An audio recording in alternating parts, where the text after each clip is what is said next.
La question est venue un dimanche après-midi, alors que je rangeais la cuisine après le déjeuner.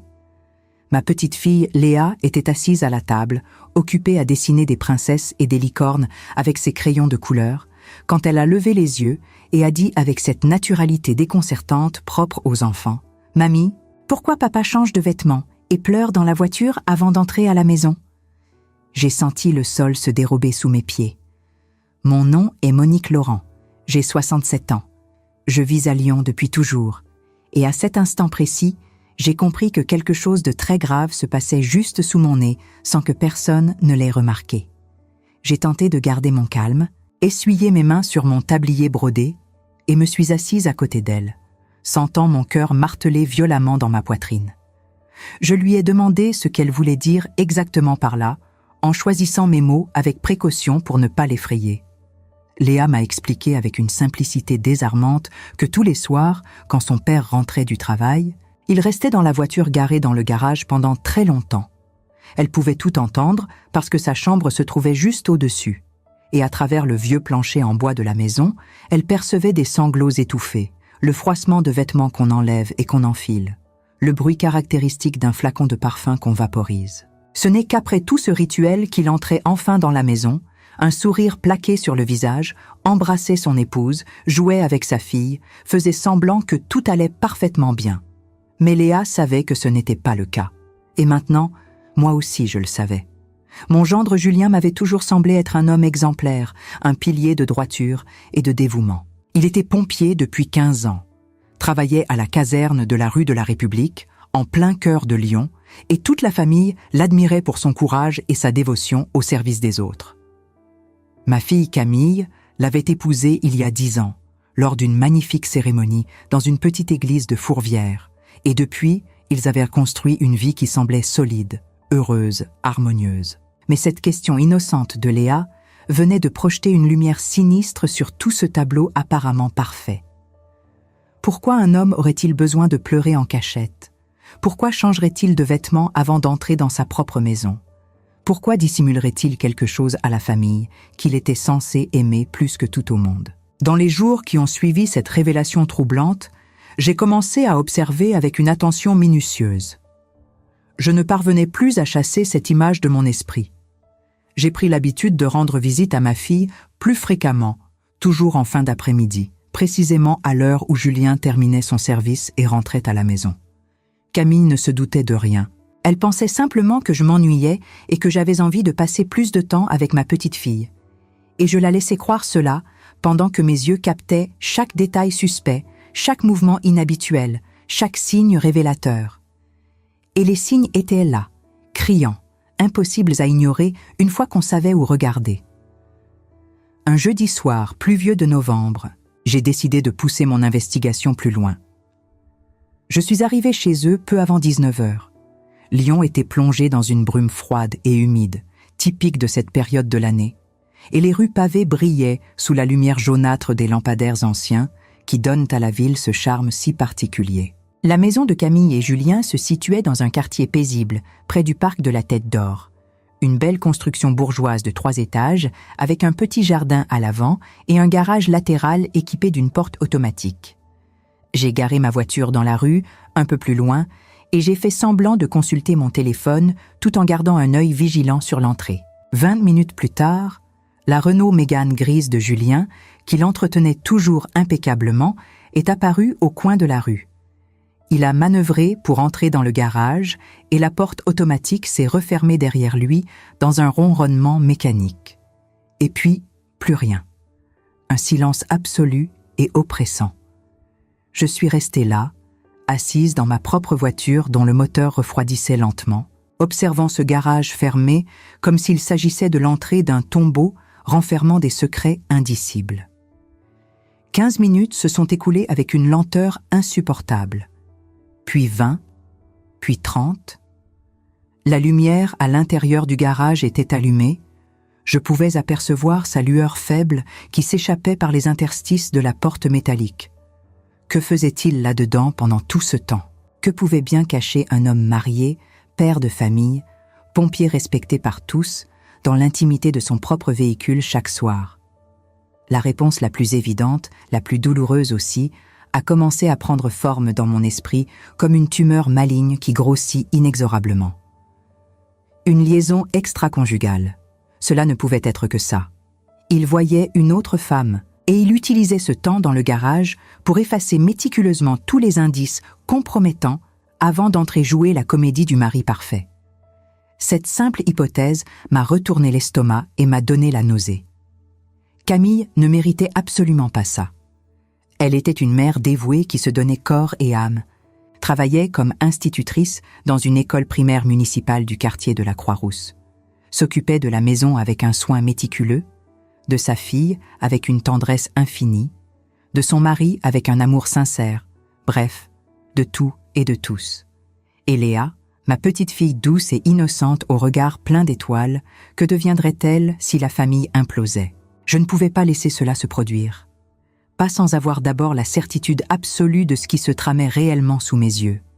J'ai alors commencé une véritable enquête, menée avec le soin méticuleux et la discrétion d'une détective déterminée à ne pas être découverte avant d'avoir réuni toutes les preuves nécessaires. Je me suis mise à collecter de petites évidences à chaque fois que je visitais la maison. Un jour, pendant que Camille était montée à l'étage pour aider Léa avec ses devoirs de mathématiques, je suis entrée dans le garage avec la fausse excuse de chercher un vieux vase en porcelaine que j'avais entreposé là plusieurs mois auparavant. C'est à ce moment-là que je l'ai vu. Dans le coffre du véhicule de Julien, partiellement dissimulé sous une couverture polaire bleue, se trouvait un sac en plastique noué hermétiquement. Mon cœur s'est emballé dangereusement. J'ai jeté un regard par-dessus mon épaule pour m'assurer que j'étais bien seule, que personne ne descendait l'escalier, puis j'ai ouvert le sac avec des mains tremblantes d'appréhension. À l'intérieur, il y avait 2 chemises de travail appartenant à Julien, toutes 2 présentant d'étranges taches sombres sur les manches et sur le devant, des taches brunâtres qui auraient pu être n'importe quoi, mais que mon imagination enfiévrée associait immédiatement à quelque chose de terrible. Il y avait également un flacon vide d'un parfum masculin au prix exorbitant, de ceux qu'on trouve dans les parfumeries chics du centre de Lyon, et un reçu froissé provenant d'un parking payant.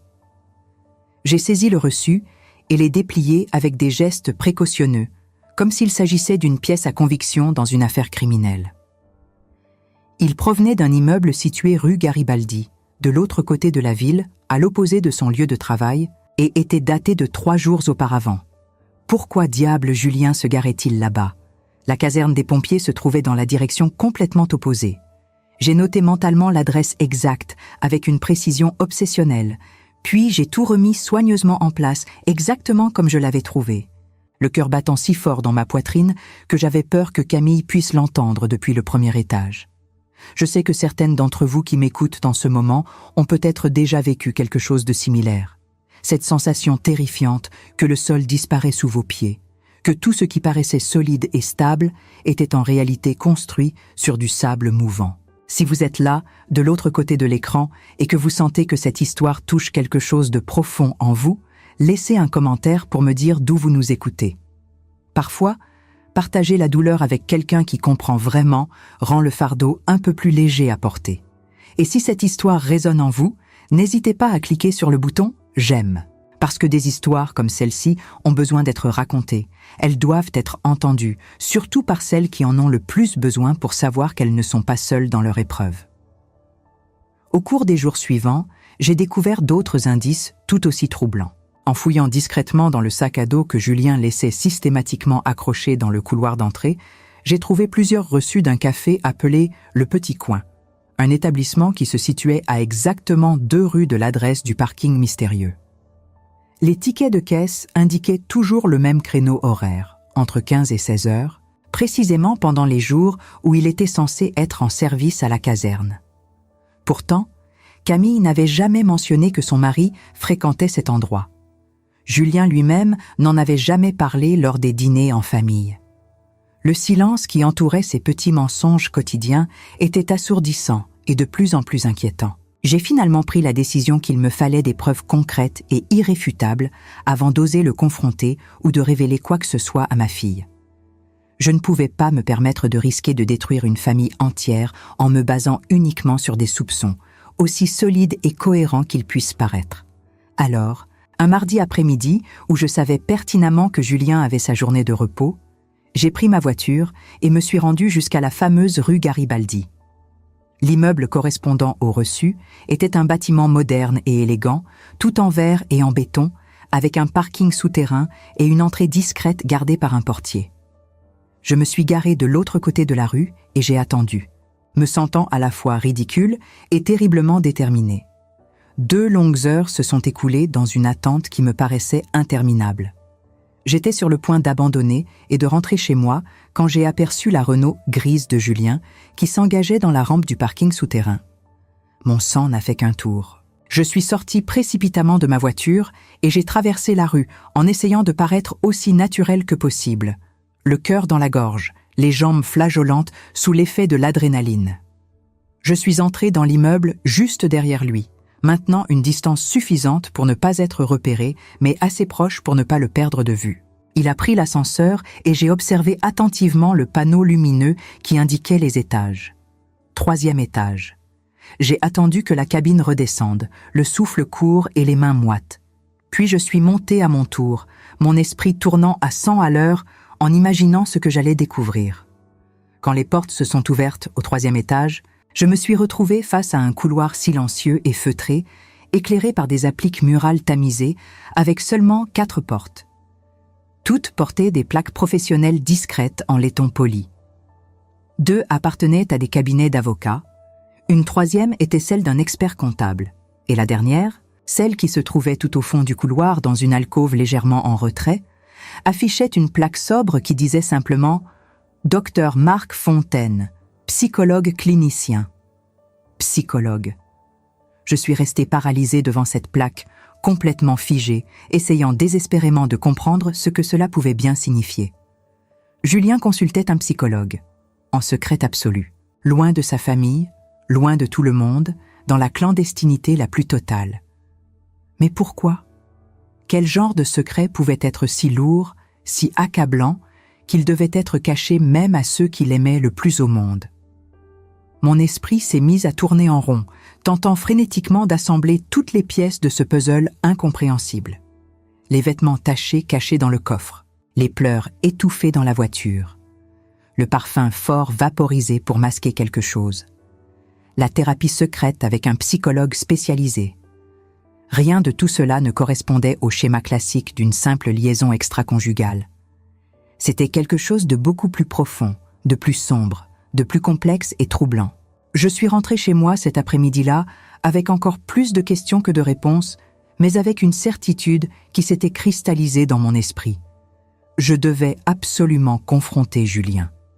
Je ne pouvais plus laisser cette situation perdurer. Je ne pouvais pas permettre que ma fille continue à vivre dans le mensonge et l'ignorance. Je ne pouvais pas laisser Léa grandir dans une maison emplie de secrets toxiques et de douleurs soigneusement dissimulées. Mais je devais procéder de la bonne manière, sans accusation précipitée et injuste, sans détruire ce qui pouvait peut-être encore être sauvé et réparé. J'ai donc attendu patiemment le moment propice. Un vendredi soir, j'ai téléphoné à Camille et lui ai proposé de prendre Léa pour qu'elle dorme chez moi, comme nous le faisions régulièrement depuis qu'elle était toute petite. Camille a accepté avec joie, heureuse à l'idée de profiter d'une soirée tranquille en tête-à-tête avec son mari.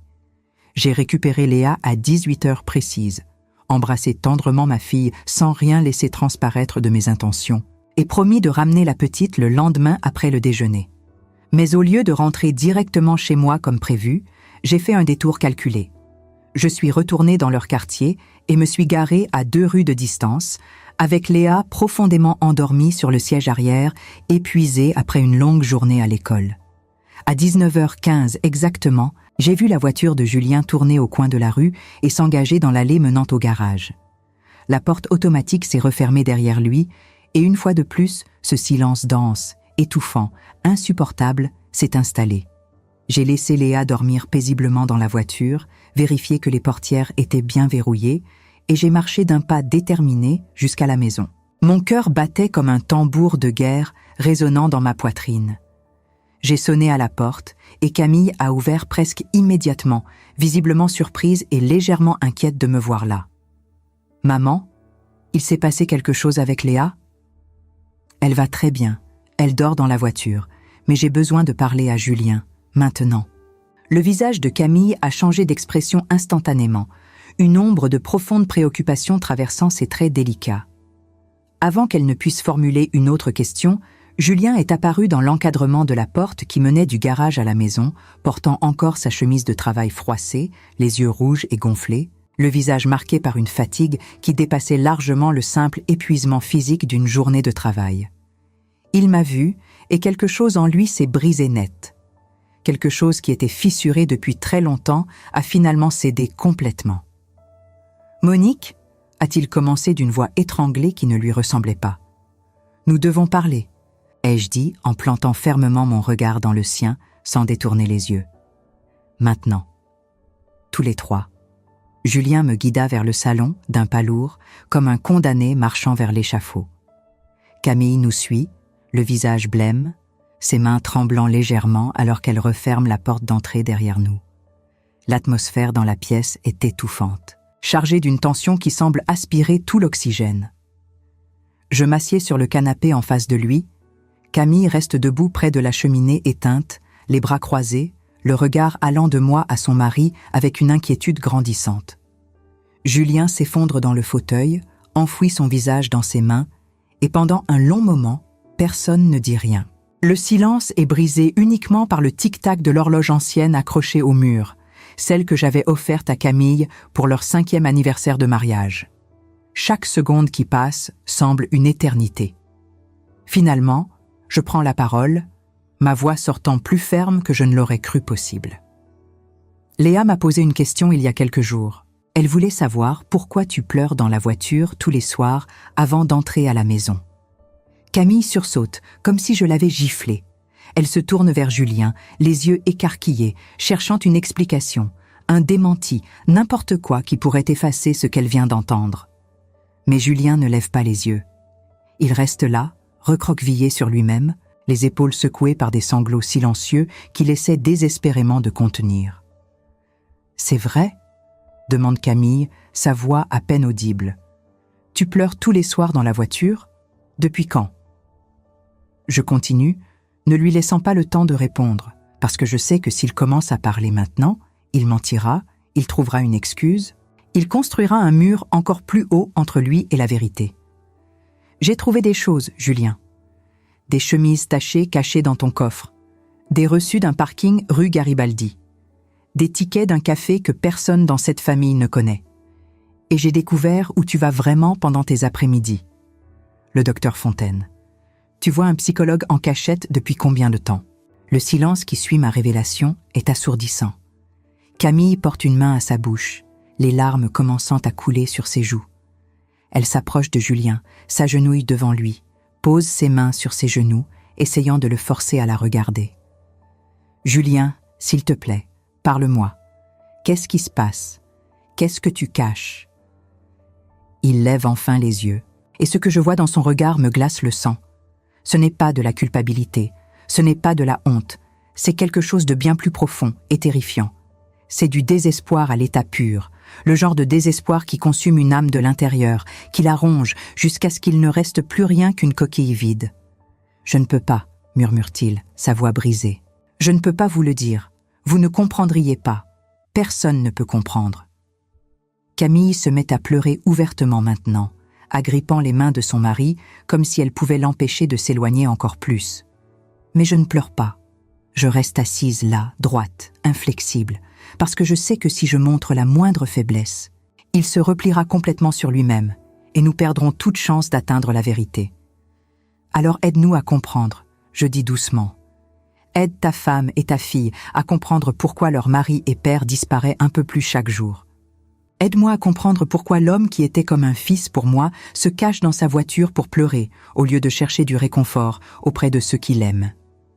Les mots semblent le toucher d'une manière que rien d'autre n'avait fait.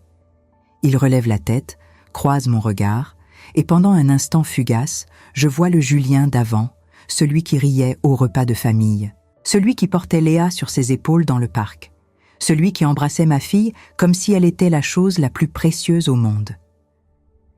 « Il y a 3 mois, commence-t-il enfin, sa voix tremblante.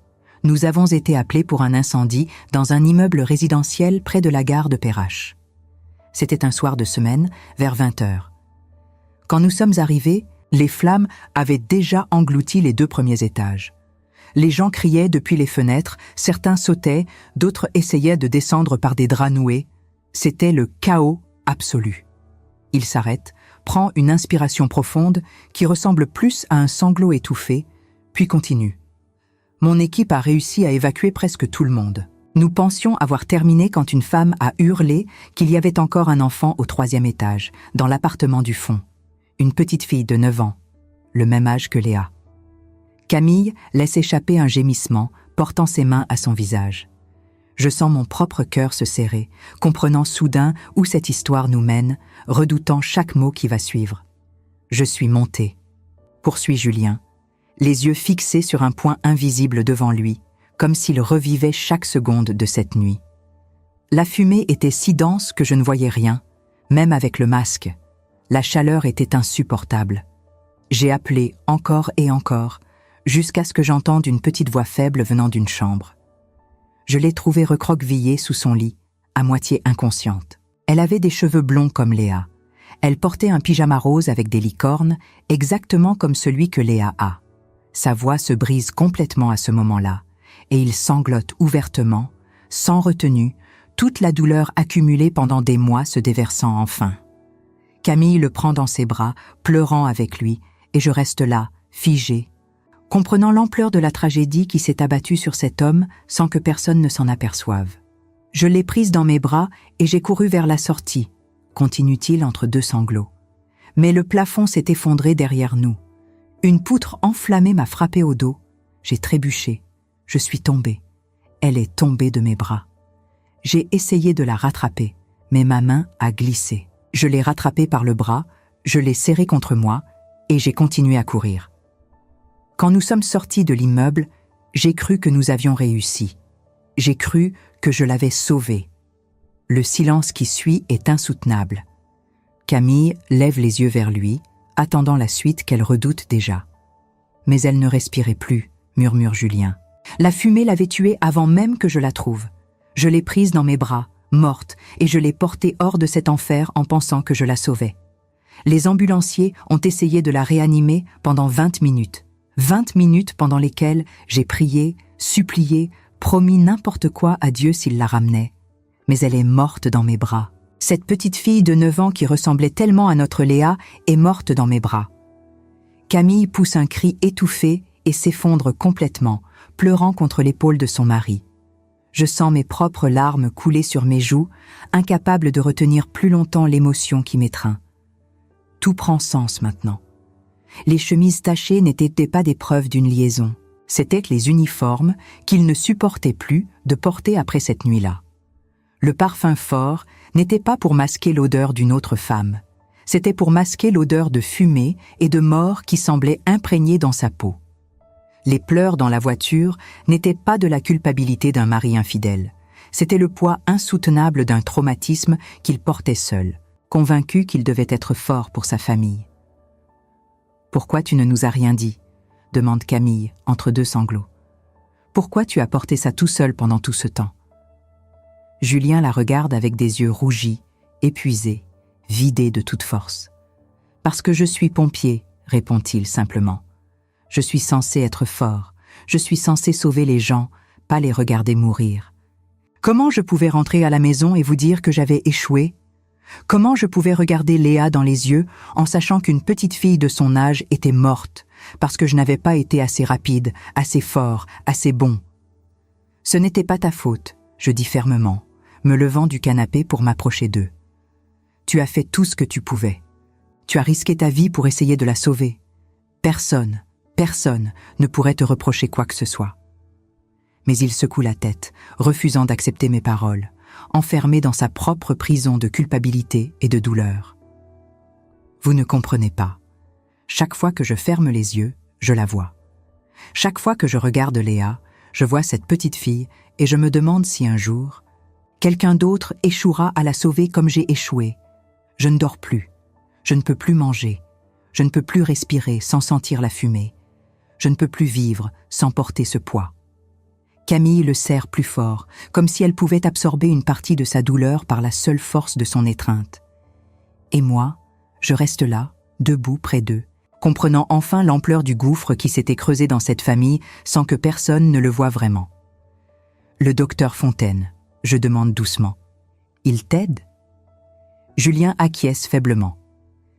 Il dit que j'ai un trouble de stress post-traumatique, que c'est normal après ce que j'ai vécu. Mais je n'arrive pas à y croire. Je n'arrive pas à accepter que je sois brisée à ce point. Alors je continue à aller aux séances. Mais je ne vous en parle pas parce que j'ai honte. Honte d'être faible, honte de ne pas pouvoir gérer ça tout seul. Cette révélation nous laisse tous sans voix. Le poids de 3 mois de souffrance silencieuse, de mensonges par omission, de douleurs cachées, remplit la pièce comme une présence tangible. Mais au milieu de tout ce chagrin, il y a aussi quelque chose d'autre qui commence à émerger. Une petite lueur d'espoir, fragile, mais réelle. Parce que maintenant, la vérité est là, exposée dans toute sa cruauté, et nous pouvons enfin commencer à la affronter ensemble au lieu de la laisser ronger Julien de l'intérieur. Camille prend le visage de son mari entre ses mains, l'oblige à la regarder, et lui dit d'une voix ferme, malgré les larmes qui coulent toujours sur ses joues. « Tu n'es pas faible, tu es l'homme le plus fort que je connaisse. Mais tu ne peux pas porter ça tout seul. Nous sommes une famille.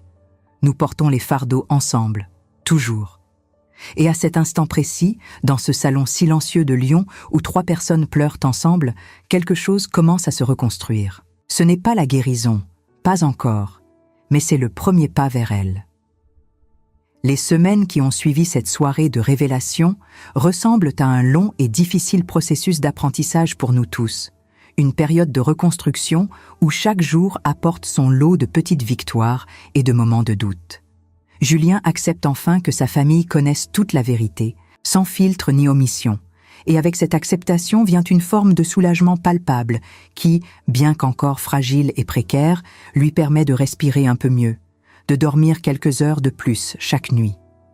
Le docteur Fontaine, conscient de l'importance du soutien familial dans ce type de situation, nous invite généreusement, Camille et moi, à participer à plusieurs séances thérapeutiques communes pour mieux comprendre ce qu'est réellement le trouble de stress post-traumatique et comment nous pouvons, concrètement, aider Julien à traverser cette épreuve sans précédent dans nos vies. Le cabinet du docteur Fontaine est situé dans cet immeuble moderne de la rue Garibaldi que je connais désormais si bien, presque trop bien. C'est un espace délibérément apaisant et accueillant, avec des murs peints dans des tons crème et beige qui évoquent à la douceur, des plantes vertes luxuriantes disposées stratégiquement dans chaque coin pour créer une atmosphère de vie et de croissance, et une grande fenêtre panoramique qui offre une vue magnifique sur les toits en tuiles romaines de Lyon, cette ville qui a vu naître et grandir tant de générations de ma famille. Le psychologue lui-même est un homme d'une 50aine d'années bien sonné, aux cheveux grisonnants soigneusement coiffés et au regard profondément bienveillant qui inspire immédiatement la confiance et le respect. Il parle avec une douceur mesurée, choisissant chaque mot avec une précision chirurgicale, créant un espace où la vulnérabilité devient non pas une faiblesse, mais une force. Le trouble de stress post-traumatique n'est absolument pas une faiblesse de caractère ou un manque de courage, nous explique-t-il lors de notre première rencontre commune, ses mains jointes devant lui dans un geste qui évoque à la fois la compassion et l'autorité professionnelle. C'est une réaction parfaitement normale et prévisible à un événement profondément anormal et traumatisant. Le cerveau de Julien a été confronté à quelque chose de tellement bouleversant, de tellement contraire à l'ordre naturel des choses, qu'il n'arrive tout simplement pas à le traiter et à le classer comme un souvenir ordinaire parmi tous les autres. C'est précisément pour cette raison qu'il revit constamment cette scène traumatisante, qu'il est assailli par des cauchemars récurrents et terrifiants, qu'il évite inconsciemment ou consciemment tout ce qui pourrait lui rappeler de près ou de loin cet événement tragique. Camille, toujours si organisée et méthodique dans sa manière d'aborder les problèmes, pose énormément de questions au docteur Fontaine, prend des notes détaillées dans un petit carnet bleu qu'elle a acheté spécialement pour ses séances, veut absolument tout comprendre dans les moindres détails pour pouvoir mieux aider et soutenir son mari qu'elle aime plus que tout. Je l'observe avec un mélange complexe de fierté maternelle et de tristesse profonde Voyant ma fille faire preuve d'une force intérieure et d'une résilience que je ne lui connaissais pas vraiment auparavant. Elle, qui avait toujours été la douce, la discrète, la conciliante de la famille, celle qui évitait les conflits à tout prix, se transforme progressivement sous mes yeux en un véritable pilier de soutien inébranlable pour l'homme qu'elle a choisi d'épouser il y a 10 ans, refusant catégoriquement de le laisser sombrer plus profondément encore dans l'abîme de son traumatisme. Julien, quant à lui, reste majoritairement silencieux lors de ses premières séances communes, comme un enfant puni qui ne sait pas comment s'exprimer. Il écoute attentivement les explications du docteur Fontaine, acquiesce parfois d'un hochement de tête presque imperceptible, mais on voit distinctement qu'il lutte encore férocement contre l'idée qu'il mérite vraiment cette aide, qu'il a véritablement le droit de souffrir et de l'exprimer, qu'il n'est pas obligé de porter ce fardeau écrasant en solitaire. Le docteur Fontaine nous explique avec patience que cette résistance psychologique est tout à fait normale et attendue dans son cas, que beaucoup de pompiers, de policiers, de militaires, de soignants, bref, tous ceux qui sont socialement et culturellement censés être les sauveurs infaillibles, les héros sans peur, ont énormément de mal à accepter l'idée qu'ils peuvent eux aussi avoir besoin d'être sauvés, qu'ils ont le droit d'être fragiles et humains. À la maison, nous instaurons progressivement de nouveaux rituels quotidiens qui visent à créer un environnement plus sain et plus transparent. Julien ne se cache plus systématiquement dans la voiture quand il rentre du travail comme il le faisait avant. Certains soirs, particulièrement difficiles, il a encore besoin de quelques minutes de solitude avant d'entrer dans la maison, de ce petit moment de transition pour décompresser et rassembler ses forces, et nous respectons absolument cela sans le juger ni le presser. Mais maintenant, Camille sait exactement pourquoi il a besoin de ce temps. Elle comprend ce qui se passe dans sa tête et dans son cœur, et elle l'attend avec une patience infinie et une compréhension profonde, au lieu de s'inquiéter dans l'ignorance angoissante comme auparavant. D'autres soirs, quand la journée a été moins éprouvante, il entre directement dans la maison, s'assoit à la grande table de la cuisine en chêne massif que nous avons acheté ensemble chez un antiquaire de la Croix-Rousse, et raconte sa journée avec une honnêteté désarmante, y compris les moments les plus difficiles, les interventions qui ont réveillé des souvenirs douloureux, les fois où il a dû s'isoler quelques minutes dans les vestiaires pour respirer profondément et se recentrer avant de pouvoir continuer. Léa, notre petite Léa qui avait involontairement ouvert cette porte avec sa question innocente et dévastatrice, comprend à sa manière ce qui se passe dans sa famille, avec cette intelligence émotionnelle étonnante que possèdent parfois les enfants. Camille et Julien ont pris le temps de lui expliquer la situation en utilisant des mots simples et adaptés à son âge de 9 ans. Sans mentir, mais sans non plus l'accabler de détails trop lourds, que papa avait vécu quelque chose de très très triste dans son travail de pompier et qu'il avait besoin d'aide professionnelle pour aller mieux, pour guérir de cette blessure invisible. Léa a simplement hoché la tête avec ce sérieux touchant des enfants qui sentent que quelque chose d'important se joue.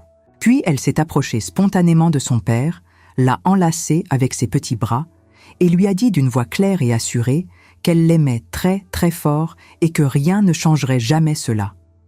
Ce moment d'une simplicité bouleversante, cette démonstration si pure d'amour inconditionnel venant d'une enfant, a fait pleurer Julien à chaudes larmes, mais pour la première fois depuis des mois interminables, c'étaient des larmes de soulagement profond et de gratitude plutôt que de désespoir absolu.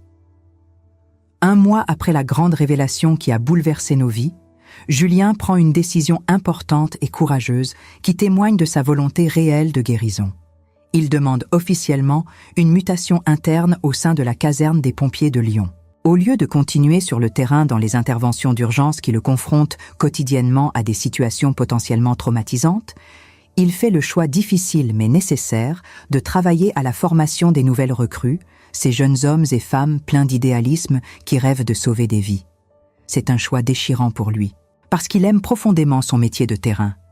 Il aime cette adrénaline, cette sensation unique et irremplaçable de sauver des vies in extremis, de faire la différence entre la vie et la mort, mais il comprend aussi, avec l'aide du docteur Fontaine, que pour l'instant, pour sa santé mentale et pour sa famille, il a besoin de s'éloigner temporairement des situations qui déclenchent systématiquement ses crises d'angoisse et réactivent son traumatisme.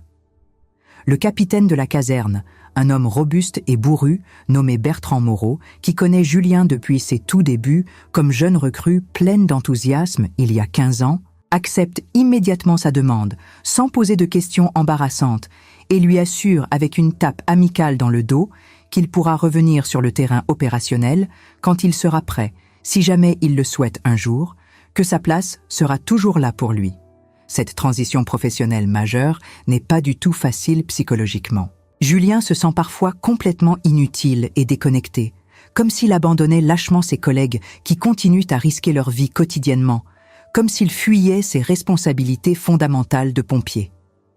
Il vit avec cette culpabilité lancinante qui le ronge de l'intérieur. Mais le docteur Fontaine, lors de leurs séances individuelles hebdomadaires, ainsi que Camille dans leurs longues conversations nocturnes, lui rappelle constamment et patiemment qu'il ne fuit absolument pas, qu'il ne fait pas preuve de lâcheté, qu'au contraire, il se soigne activement, qu'il fait preuve d'un immense courage en acceptant de prendre soin de lui-même au lieu de continuer à s'autodétruire par orgueil ou par un sens du devoir mal placé. Et petit à petit, jour après jour, cette nouvelle routine professionnelle commence effectivement à porter ses fruits visibles. Les cauchemars atroces qui le réveillaient en sursaut toutes les nuits diminuent progressivement en fréquence et en intensité dévastatrice. Les crises d'angoisse paralysantes, celles qui le réveillaient parfois en pleine nuit, haletant comme s'il manquait d'air, trempé de sueur froide et tremblant de tous ses membres, deviennent heureusement moins fréquentes. Il recommence à dormir des nuits presque complètes, parfois même 6 ou 7 heures d'affilée, à manger avec un véritable appétit retrouvé, à rire sincèrement aux blagues innocentes de Léa qui essaie toujours de le faire sourire. Mais le chemin tortueux vers la guérison complète n'est jamais linéaire ni prévisible, et nous l'apprenons durement à nos dépens un soir glacial de février, alors que Lyon est enseveli sous une rare et magnifique chute de neige qui transforme la ville en carte postale féerique. Julien et Camille sont venus dîner chez moi avec Léa, comme nous le faisons religieusement tous les dimanches soirs depuis des années, une tradition familiale que nous chérissons tous.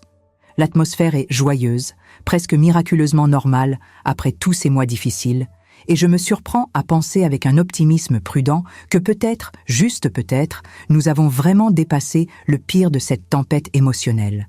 Puis, au beau milieu du repas, alors que nous mangeons mon coq au vin traditionnel, la télévision que j'avais laissée allumée dans le salon adjacent diffuse soudainement un bulletin d'information spécial avec cette musique d'urgence qui glace le sang. Un terrible incendie vient de se déclarer dans un immeuble ancien du quartier historique de la Croix-Rousse. Les images en direct montrent des flammes gigantesques et dévastatrices qui dévorent littéralement l'édifice de pierre centenaire, des gens terrifiés aux fenêtres qui appellent désespérément à l'aide, des pompiers qui luttent héroïquement contre le brasier infernal avec leurs lances à incendie.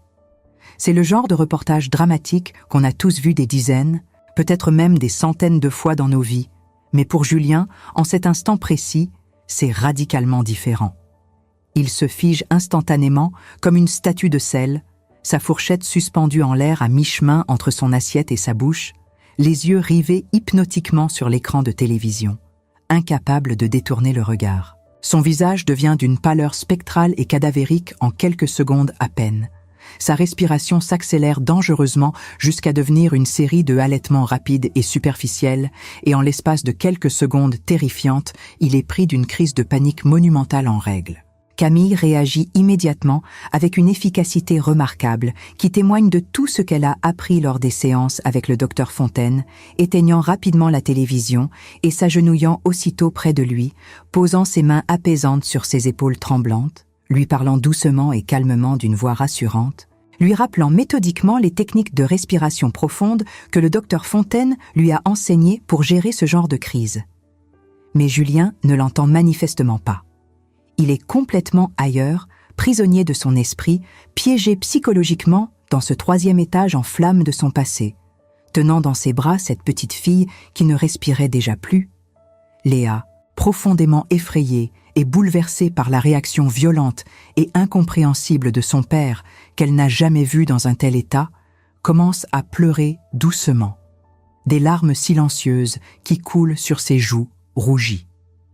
Je la prends immédiatement dans mes bras protecteurs et l'emmène rapidement dans ma chambre pour la préserver de cette scène traumatisante. Refermant la porte derrière nous et lui chantant doucement une vieille berceuse lyonnaise que je chantais à Camille quand elle était petite pour la calmer et la rassurer. Tandis que dans la salle à manger, de l'autre côté de la porte, Camille continue inlassablement à parler à Julien d'une voix ferme mais douce, à l'ancrer progressivement dans le présent, à lui rappeler encore et encore qu'il est en sécurité ici, qu'il est à la maison avec sa famille qu'il aime, que l'incendie qu'il voit n'est pas celui de son passé, que c'est terminé. Cela prend presque 20 minutes interminables avant que Julien ne revienne vraiment à lui, avant que son regard retrouve une forme de lucidité et de présence. Quand il le fait enfin, il est complètement épuisé, vidé de toute énergie, honteux au-delà de ce que les mots peuvent exprimer. Il s'excuse encore et encore de manière presque compulsive, se reprochant amèrement d'avoir gâché la soirée familiale, d'avoir effrayé sa fille adorée, de ne pas être assez fort pour contrôler ses réactions. Mais Camille refuse catégoriquement ses excuses, lui rappelant fermement mais avec tendresse que ce n'est absolument pas de sa faute, que c'est une partie normale et attendue du processus complexe de guérison, que ces rechutes temporaires sont parfaitement normales et ne signifient en aucun cas qu'il échoue ou qu'il régresse dans sa thérapie. Cette nuit-là, longtemps après qu'ils soient tous partis dans la voiture silencieuse, après que Camille ait ramené Julien encore tremblant et Léa confuse à la maison, je reste éveillée pendant des heures dans mon lit, fixant le plafond familier de ma chambre sans pouvoir trouver le sommeil, repensant intensément à tout ce qui s'est passé depuis cette question apparemment anodine de Léa il y a maintenant presque 2 mois. Je pense à toutes les fois où j'ai failli me tromper complètement, où j'ai soupçonné Julien des pires trahisons conjugales, alors qu'en réalité, il se battait courageusement contre des démons invisibles et terrifiants que personne ne pouvait voir. Je pense à la fragilité extrême de nos certitudes les plus ancrées, à la facilité déconcertante avec laquelle nous pouvons mal interpréter les signes les plus évidents, voire de la tromperie et de la malveillance, là où il n'y a que de la douleur insupportable et un besoin désespéré d'aide. Mais je pense aussi, avec une gratitude profonde qui me réchauffe le cœur, à la résilience extraordinaire de cette famille que j'aime tant, à la façon remarquable dont nous nous sommes tous rassemblés instinctivement autour de Julien au lieu de nous effondrer et de nous disperser dans la panique et le jugement. Je pense à Camille, ma fille merveilleuse, qui aurait pu légitimement se sentir trahie et abandonnée par tous ses secrets accumulés pendant des mois, mais qui a choisi consciemment et courageusement de comprendre et de soutenir plutôt que de condamner. Je pense à Léa, cet enfant extraordinaire qui, avec sa question innocente et directe, a littéralement sauvé son père sans même le comprendre ou le réaliser. Et je pense à moi-même, à la grand-mère têtue et déterminée que je suis, qui a refusé obstinément de détourner le regard et d'ignorer les signes alarmants, qui a creusé sans relâche jusqu'à trouver la vérité, même si cette vérité s'est révélée être quelque chose de complètement différent et infiniment plus complexe que ce qu'elle imaginait au départ. Le printemps arrive doucement et progressivement sur Lyon, transformant graduellement la ville en un magnifique tableau vivant de couleurs pastel délicates et apaisantes. Les cerisiers centenaires du parc de la Tête d'Or fleurissent dans une explosion de rose et de blanc, leurs pétales tombant comme une neige parfumée sur les allées où se promènent les familles. Les terrasses animées des cafés traditionnels se remplissent joyeusement de gens, profitant du soleil, encore timide mais prometteur du printemps, et la vie semble reprendre son cours normal et rassurant après le long hiver sombre et difficile que nous venons de traverser ensemble. Julien continue assidûment sa thérapie hebdomadaire avec le docteur Fontaine, continue son travail gratifiant à la caserne où il forme avec passion les nouvelles recrues, leur transmettant non seulement les techniques de sauvetage mais aussi l'importance cruciale de prendre soin de leur santé mentale, continue à reconstruire patiemment sa vie un jour à la fois, 1 heure à la fois parfois. Il a encore des mauvais jours inévitables, des moments pénibles où le poids écrasant du passé devient trop lourd à porter et menace de le submerger complètement. Mais il a appris progressivement, grâce à la thérapie et au soutien indéfectible de sa famille, à demander de l'aide immédiatement au lieu de souffrir en silence et de porter ce fardeau mortel en solitaire comme il le faisait auparavant. Un samedi après-midi ensoleillé du mois d'avril, alors que je garde Léa pendant que ses parents profitent d'une rare sortie en amoureux au cinéma, suivie d'un dîner dans leur restaurant préféré près des quais de Saône, ma petite fille, qui est en train de m'aider à plier du linge propre, me regarde soudainement avec ses grands yeux bleus curieux et intelligents qui lui sont si caractéristiques et me demande avec cette franchise désarmante des enfants. « Mamie, est-ce que papa va vraiment aller complètement mieux un jour? Est-ce qu'il va redevenir comme avant ?» Je m'arrête immédiatement de plier le drap que j'étais en train de manipuler et m'assieds calmement à côté d'elle sur le canapé confortable du salon, prenant le temps de réfléchir à ma réponse. Comment expliquer à une enfant de seulement 9 ans que la guérison psychologique n'est pas un chemin droit et simple, qu'il y a inévitablement des hauts et des bas, des progrès encourageants et des rechutes décourageantes, mais qu'au final, oui, avec du temps, beaucoup de patience, de l'amour inconditionnel et du soutien constant, les blessures invisibles de l'âme peuvent effectivement cicatriser et guérir? Oui, ma chérie adorée. Je lui réponds en caressant tendrement ses cheveux blonds soyeux qui brillent dans la lumière de l'après-midi. Ton papa va aller mieux, j'en suis absolument certaine. Peut-être pas demain matin, peut-être pas la semaine prochaine ou même le mois prochain, mais il ira progressivement mieux. Parce qu'il a une famille extraordinaire qui l'aime de tout son cœur, parce qu'il a trouvé le courage immense de demander de l'aide professionnelle quand il en avait besoin, et parce que les blessures, même les plus profondes et les plus douloureuses, finissent toujours par guérir quand on en prend soin avec attention et amour. Léa hoche la tête pensivement, semblant satisfaite et rassurée par cette réponse honnête, puis retourne tranquillement à son activité de coloriage qu'elle avait commencée sur la table basse. Mais moi, je reste assise là pendant un long moment, regardant avec émotion cette petite fille extraordinaire qui, sans le savoir ni le vouloir, a déclenché une véritable révolution salvatrice dans notre famille, et je me dis avec une conviction profonde que parfois, les questions les plus simples et les plus innocentes ouvrent effectivement les portes les plus importantes et les plus nécessaires de nos vies. 6 mois se sont écoulés depuis cette soirée où tout a explosé au grand jour. L'été lyonnais bat son plein, la chaleur transforme les rues en fournaises et les habitants se réfugient dans les parcs ombragés ou sur les bords du Rhône pour échapper à la canicule. C'est un dimanche matin et toute la famille est réunie dans le jardin de Camille et Julien pour un barbecue, tradition estivale que nous maintenons depuis des années. L'atmosphère est légère, presque insouciante. Julien s'occupe du grill, retournant les merguez et les côtelettes avec une concentration appliquée, pendant que Camille prépare les salades dans la cuisine, dont la porte-fenêtre grande ouverte laisse entrer une brise bienvenue. Léa court dans le jardin avec les enfants des voisins, leur rire résonnant dans l'air chaud. Je suis installée sous le grand parasol, un verre de citronnade à la main, observant cette scène de bonheur ordinaire avec un mélange de gratitude et d'émerveillement. Ce qui me frappe le plus, c'est le changement dans le regard de Julien. Il y a 6 mois, ses yeux étaient éteints, hantés par des fantômes invisibles. Aujourd'hui, même s'il reste parfois une ombre de tristesse quand il croit que personne ne le regarde, il y a aussi de la lumière, de la vie, de l'espoir. Il rit aux blagues de son beau-frère Philippe, discute football avec mon gendre Marc, et quand Léa court vers lui pour lui montrer une coccinelle qu'elle a trouvée, il la soulève dans ses bras sans hésitation, sans cette crispation que j'avais remarquée auparavant. Le docteur Fontaine nous avait prévenu que le processus serait long, que la guérison d'un traumatisme profond ne se mesure pas en semaines ou en mois, mais parfois en années. Julien continue ses séances hebdomadaires et probablement qu'il les continuera encore longtemps, mais il a appris à vivre avec son TSPT au lieu d'être écrasé par lui. Il a compris que certains jours seront plus difficiles que d'autres, que certains déclencheurs réactiveront la douleur, mais qu'il n'est plus seul face à cette tempête intérieure. Camille sort de la cuisine avec une grande saladière de tomates fraîches du marché, celles qui sentent vraiment l'été, et vient s'asseoir à côté de moi à l'ombre. Elle pose la salade sur la table et me sourit, ce sourire radieux qui illuminait son visage quand elle était enfant et que j'avais cru perdu à jamais pendant ces mois terribles.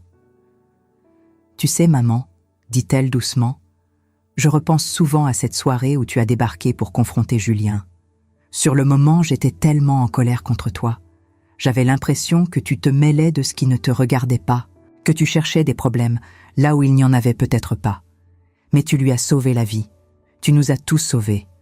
Je prends sa main dans la mienne, sentant les larmes me monter aux yeux malgré moi.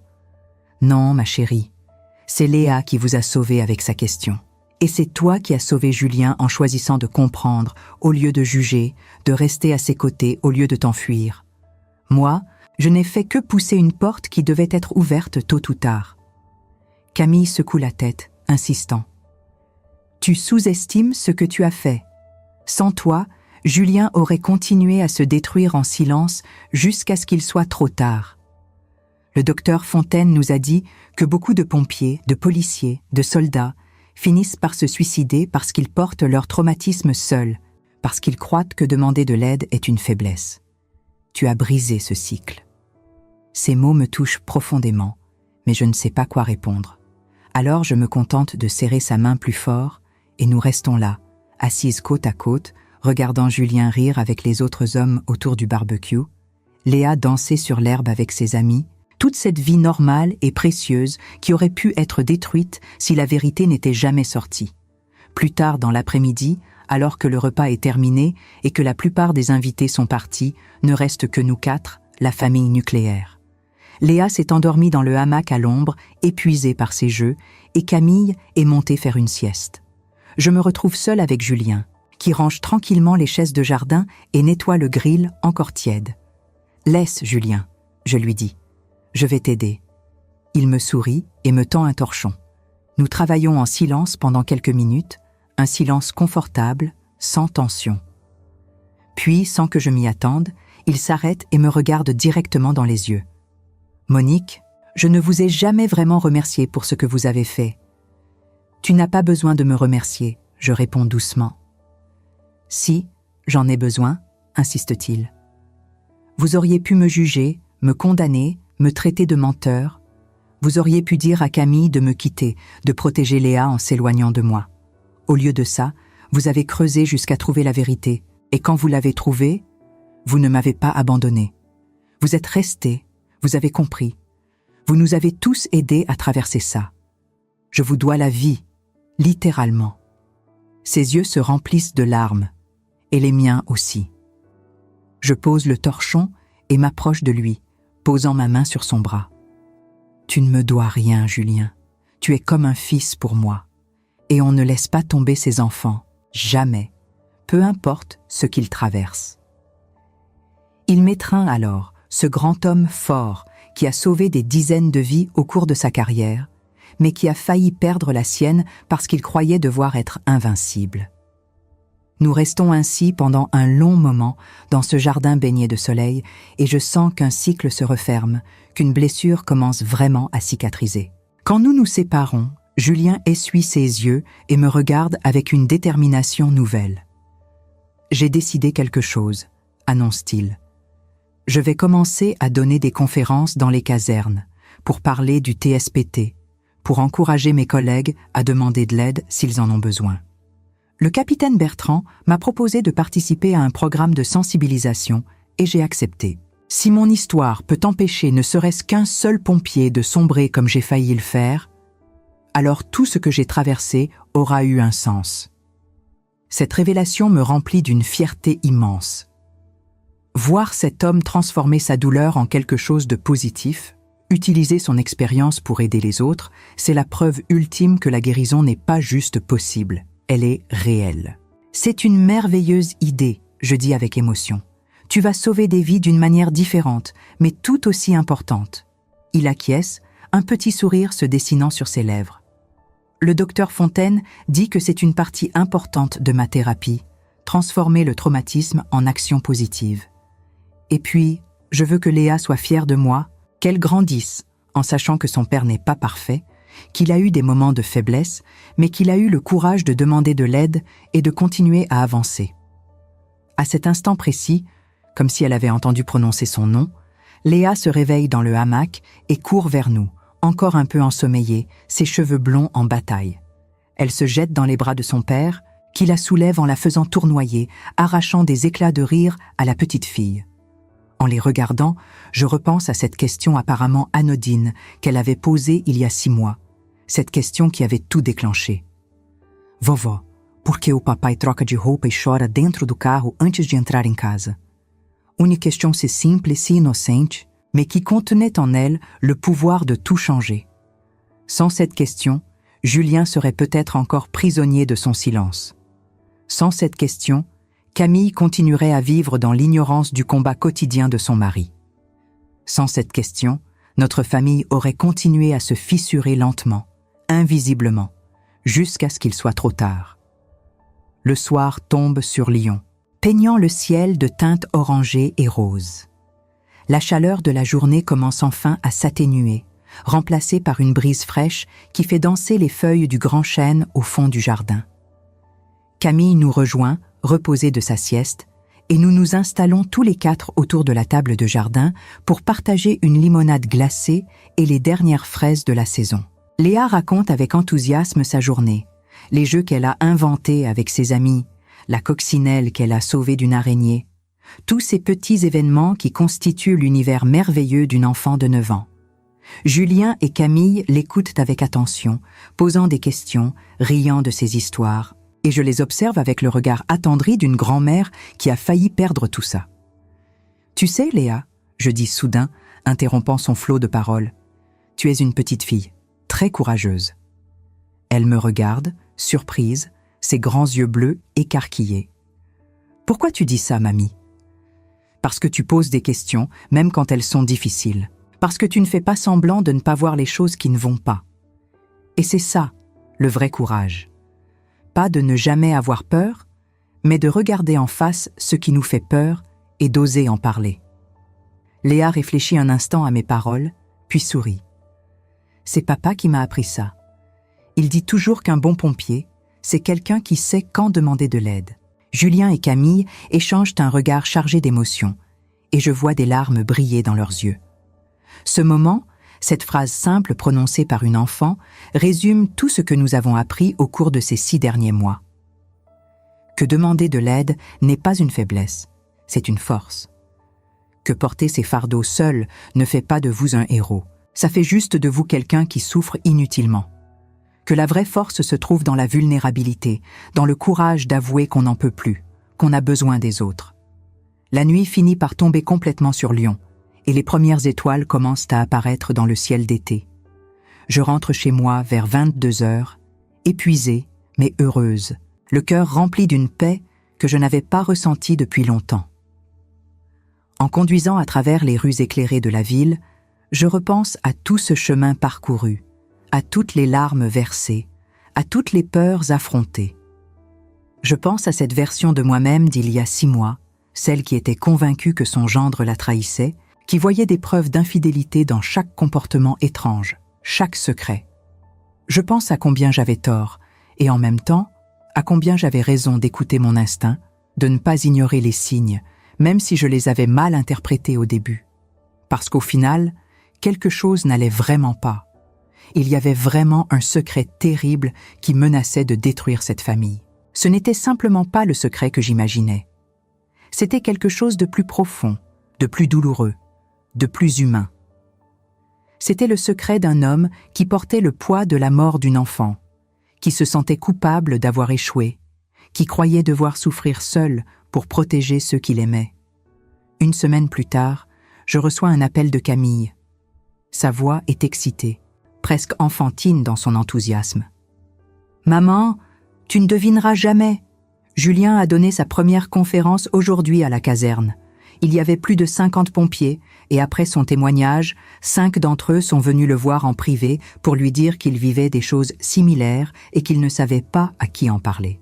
Il leur a donné les coordonnées du docteur Fontaine et d'autres psychologues spécialisés. Maman, il a vraiment fait une différence. » En écoutant ma fille me raconter cette victoire, je sens mon cœur se gonfler de fierté et de joie. Julien ne se contente pas de guérir. Il utilise sa guérison pour aider les autres. Il transforme son traumatisme en quelque chose de positif, de constructif, de salvateur. Les mois continuent de passer, l'été cède la place à l'automne, puis à l'hiver. Les feuilles du parc de la Tête d'Or se parent de couleurs flamboyantes avant de tomber. Lyon se couvre de givre et de brouillard, et la vie suit son cours avec ses hauts et ses bas. Julien a des bons jours et des mauvais jours, mais les bons commencent à être plus nombreux que les mauvais. Il continue ses conférences, devient une voix reconnue dans la communauté des premiers secours pour la sensibilisation au TSPT. Des pompiers d'autres villes l'invitent à venir parler, et lentement mais sûrement, il construit un nouveau sens à sa carrière, une nouvelle façon d'être un héros. 1 an après cette fameuse question de Léa, nous nous retrouvons tous réunis pour fêter le 10e anniversaire de la petite. C'est une belle journée de printemps et Camille a organisé une grande fête dans le jardin avec tous les amis de Léa, les voisins, la famille étendue. L'atmosphère est joyeuse, légère, remplie de rires d'enfants et de conversations animées. À un moment donné, alors que je suis en train d'aider à couper le gâteau d'anniversaire, une immense pièce montée en forme de château de princesse que Camille a passé des heures à décorer, Julien vient se placer à côté de moi. Il porte un pull léger et un jean. Ses cheveux légèrement plus longs qu'avant lui donnent un air décontracté, presque jeune. Mais ce qui me frappe le plus, c'est la tranquillité dans ses yeux, cette paix intérieure qui remplace enfin les ombres qui les hantaient. « Vous savez ce que le docteur Fontaine m'a dit lors de ma dernière séance ?» me dit-il, en regardant Léa souffler ses bougies, entourée de ses amis qui chantent à tue-tête. « Non. Quoi ?» Il m'a dit que je n'aurais probablement jamais complètement guéri de ce qui s'est passé, que cette cicatrice restera toujours avec moi. Mais il m'a aussi dit que ce n'est pas grave, que ce qui compte, c'est d'apprendre à vivre avec, à ne plus laisser cette cicatrice définir qui je suis. Il marque une pause, puis se tourne vers moi avec un sourire. Et vous savez quoi ? Je crois qu'il a raison. Je pense encore à cette petite fille tous les jours. Mais maintenant, au lieu de me sentir écrasée par la culpabilité, j'essaie de me rappeler que j'ai fait tout ce que je pouvais. Et j'essaie de vivre ma vie d'une manière qui aurait rendu sa mort moins vaine, en aidant d'autres personnes à ne pas sombrer comme j'ai failli le faire. Je pose ma main sur son bras, émue par ses paroles, par le chemin qu'il a parcouru depuis cette soirée terrible où tout a été révélé. Tu es un homme extraordinaire, Julien. Ne l'oublie jamais. Il sourit, embrasse ma joue, puis rejoint sa fille, qui l'appelle pour qu'il vienne jouer avec elle et ses amis. Je reste là, debout près de la table couverte de gâteaux et de bonbons, regardant cette famille que j'ai failli perdre. Cette famille qui a survécu à la tempête et en est sortie plus forte, plus unie, plus consciente de sa propre fragilité et de sa propre force. Et tandis que le soleil de printemps brille sur Lyon, que les rires d'enfants résonnent dans le jardin, que Camille et Julien se tiennent par la main en regardant leur fille grandir, je réalise que parfois, les questions les plus simples ouvrent les portes les plus importantes. Que parfois, ce qui ressemble à une trahison est en réalité un appel au secours silencieux. Que parfois, la vérité fait plus mal qu'on ne l'imaginait, mais qu'elle est aussi la seule chose qui peut vraiment nous libérer. Léa avait demandé « Pourquoi papa pleure-t-il dans la voiture ?» Et en cherchant la réponse à cette question, nous avions découvert bien plus qu'un secret. Nous avions découvert la fragilité cachée derrière la force, la douleur dissimulée sous le sourire, l'humanité profonde d'un homme qui croyait devoir être un super-héros, alors qu'il avait juste besoin qu'on lui dise qu'il avait le droit d'être humain. Cette histoire ne s'est pas terminée avec un happy end parfait, parce que la vie réelle ne fonctionne pas comme ça. Julien continue sa thérapie. Probablement qu'il la continuera encore pendant des années. Il a encore des cauchemars parfois, encore des moments où la simple vue d'un reportage sur un incendie le ramène à cette nuit terrible. Mais il n'est plus seul. Il a sa famille, il a son thérapeute, il a une communauté de collègues qui comprennent ce qu'il traverse parce qu'ils l'ont vécu eux-mêmes. Et surtout, il a appris que demander de l'aide n'est pas une faiblesse. C'est la plus grande force qu'un être humain puisse posséder. Il a appris que porter ses fardeaux seul ne fait pas de lui un héros. Ça fait juste de lui quelqu'un qui souffre inutilement. Il a appris que la vraie bravoure, ce n'est pas de ne jamais tomber, c'est de se relever chaque fois qu'on tombe et de ne pas avoir peur de tendre la main vers ceux qui nous aiment pour qu'ils nous aident à nous relever. Et moi, Monique Laurent, grand-mère têtue qui a failli tout gâcher avec ses soupçons mal placés, j'ai appris que parfois, suivre son instinct est la bonne chose à faire, même si les raisons qu'on imagine sont fausses. J'ai appris que la vérité, aussi douloureuse soit-elle, est toujours préférable au confort des illusions. J'ai appris qu'une famille qui affronte ensemble les tempêtes les plus terribles peut en sortir non pas brisée, mais forgée dans un acier plus résistant. Et surtout, j'ai appris qu'une simple question posée par une enfant de 9 ans peut sauver une vie, peut sauver une famille, peut changer tout le cours d'une histoire qui semblait se diriger vers une fin tragique. Alors, si vous êtes là, de l'autre côté de cet écran, vivant votre propre tempête silencieuse, portant vos propres fardeaux invisibles, ou aimant quelqu'un qui semble se noyer sans que vous sachiez comment l'aider, souvenez-vous de ceci. Les questions difficiles valent toujours la peine d'être posées. La vérité, aussi terrible soit-elle, est toujours préférable au mensonge. Et demander de l'aide n'est jamais, jamais une faiblesse. C'est la chose la plus courageuse que vous puissiez faire. Et vous, auriez-vous eu ce courage ? Ce courage de fermer une porte derrière laquelle se trouvaient 28 années de votre vie ? Ce courage de monter dans un train sans savoir ce qui vous attendait à l'arrivée ? Je vous pose cette question non pas pour vous juger, mais parce que je sais que beaucoup d'entre vous qui m'écoutez en ce moment connaissent ce poids. Ce poids de rester quand tout en vous supplie de partir. Ce poids de se taire quand votre dignité exige de parler. Quand j'ai vendu cette maison ce matin de septembre, je ne savais pas si je faisais preuve de courage ou de folie. Même aujourd'hui, avec tout le recul que j'ai, je ne suis pas certaine de connaître la différence. Ce que je sais, c'est qu'à 57 ans, j'ai enfin compris quelque chose d'essentiel. Nous ne sommes jamais trop âgés pour nous choisir, jamais trop fatigués pour recommencer, jamais trop marqués par la vie pour mériter une seconde chance. Je voudrais vraiment savoir ce que vous ressentez en ce moment précis, après avoir écouté mon histoire. Est-ce que quelque chose a résonné en vous ? Est-ce que vous vous êtes reconnu dans mes silences, dans mes années d'effacement, dans cette clarté brutale qui arrive parfois au moment où on s'y attend le moins ? Laissez-moi un commentaire, même si ce n'est que quelques mots. Dites-moi d'où vous m'écoutez aujourd'hui, que ce soit de votre cuisine, de votre salon, ou peut-être assise au bord de votre lit dans cette maison qui ne ressemble plus vraiment à un foyer. Dites-moi aussi, sincèrement, si vous auriez pris la même décision que moi. Auriez-vous vendu cette maison à midi ? Auriez-vous pris ce train vers l'inconnu ? Ou auriez-vous choisi un autre chemin, une autre forme de courage qui m'échappe encore ? Il n'y a pas de bonne ou de mauvaise réponse. Il n'y a que nos vérités à chacune, forgées par nos vies uniques, par nos blessures personnelles, par nos forces que nous ne connaissons pas toujours nous-mêmes. Si cette histoire vous a touché au point de sentir votre gorge se serrer, si elle a réveillé quelque chose que vous aviez enfoui très loin, alors s'il vous plaît, abonnez-vous à cette chaîne. Parce que des histoires comme la mienne ne sont pas rares. Elles sont partout autour de nous, portées par des femmes qui ont appris à se faire petites, qui ont survécu en silence, qui ont attendu pendant des décennies d'être enfin vues. Ces histoires méritent d'être racontées, et vous méritez de savoir que vous n'êtes pas seul. Peut-être que vous aussi, vous avez connu cette douleur particulière de lire un message qui vous efface d'un trait. Peut-être que vous aussi, vous avez passé des années à servir le café sur une table où personne ne vous voyait vraiment.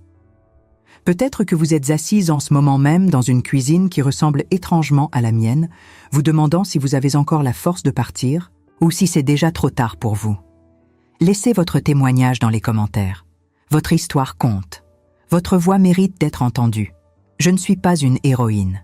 Je ne suis qu'une femme qui a pris une décision un matin de septembre parce qu'elle ne pouvait plus respirer dans la vie qu'elle menait. Mais si mon histoire peut donner ne serait-ce qu'à une seule personne le courage de se choisir, de partir, de respirer enfin librement, alors chaque mot que j'ai partagé aujourd'hui aura eu un sens profond.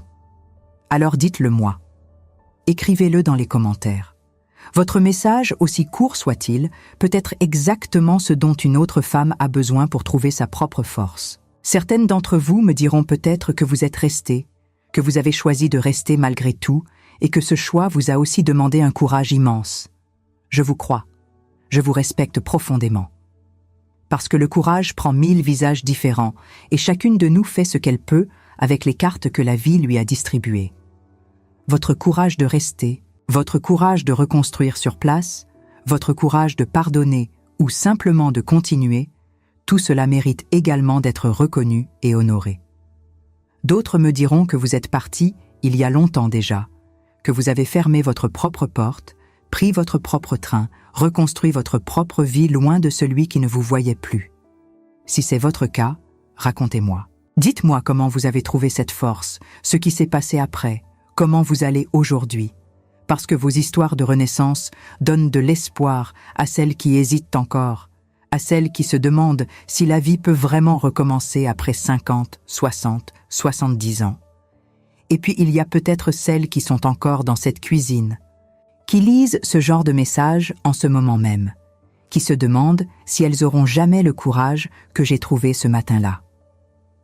À vous, je veux dire ceci avec toute la tendresse dont je suis capable. Vous êtes plus forte que vous ne le croyez. Les années que vous avez perdues ne définissent pas les années qu'il vous reste à vivre. Et vous choisir votre propre dignité, votre propre bonheur, votre propre existence, ce n'est jamais de l'égoïsme. C'est de la survie. C'est de l'amour-propre. C'est un acte révolutionnaire à n'importe quel âge. Alors voilà ce que je vous demande aujourd'hui avant de passer à la suite de mon histoire qui vous attend dans le prochain chapitre. Commentez, partagez votre vérité, dites-moi d'où vous m'écoutez et ce que mon histoire a éveillé en vous. Abonnez-vous pour ne pas manquer la suite, parce que ce que j'ai découvert après avoir vendu cette maison va bien au-delà de ce que vous imaginez. Et surtout, si cette histoire vous a fait du bien, si elle vous a donné ne serait-ce qu'un instant de clarté ou de réconfort, partagez-la avec d'autres femmes qui en ont besoin. Nous ne sommes pas seuls. Nous ne l'avons jamais été.